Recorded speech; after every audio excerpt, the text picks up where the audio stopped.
The Siemens S62 was designed, surprisingly enough, in 1962 by Lino Saltini for Siemens Auso Telecomunicazioni.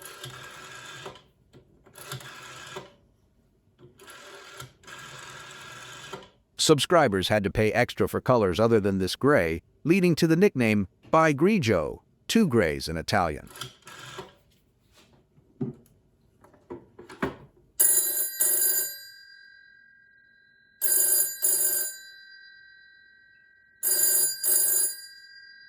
The S62 stayed in production until the 1990s.